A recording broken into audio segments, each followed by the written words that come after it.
Ensaymada pa more. Faney, tuwang-tuwa sa subuan na naganap sa Chupaw.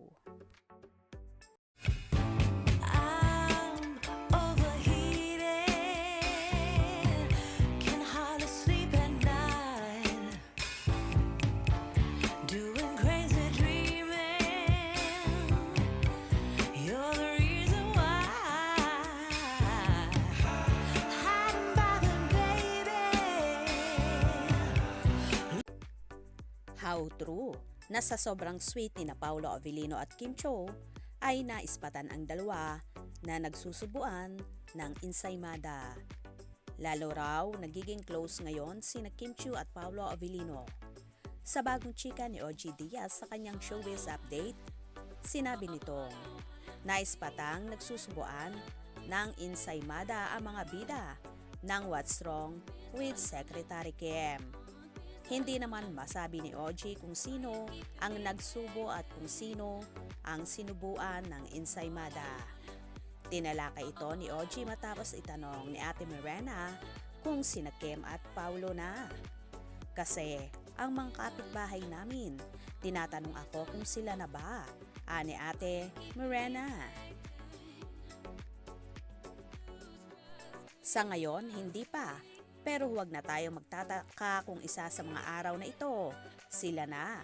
Kasi parang na magnet na sila sa isa't isa. Yung may chemistry sila, nagkakasundo sila sa mga bagay-bagay. Ani OG. At may nakapagchika nga sa akin. Ewan ko kung totoo ha, hindi ko alam kung sino ang nagsubo kanino ng ensaymada doon sa wake na pinuntahan namin. Di ba ang cute? Dagdag pa ni OG. Ang sweet, say naman ni Mama Loy. Hindi natin alam kung totoo, pero sana totoo. Since ang balita nga ay break na sina Janine Gutierrez at Paulo. Kaya feeling ko, kung manliligaw na si Paulo kay Kim Cho, baka hindi rin siya mahirapan. Feeling ko, payag pa ni OG. Pero sa ngayon umano ay dapat pa ring hintayin kung idedeklara ni na Janine at Paulo na break na sila or cool off muna lang sila. In fairness, nakakakilig naman talaga yung subuan portion. Kaya naman hindi talaga maiaalis sa King Pao na ma-issue, lalo't so sweet sila kapag magkasama. At ang galawan nga nila ay parabang may relasyon na sila.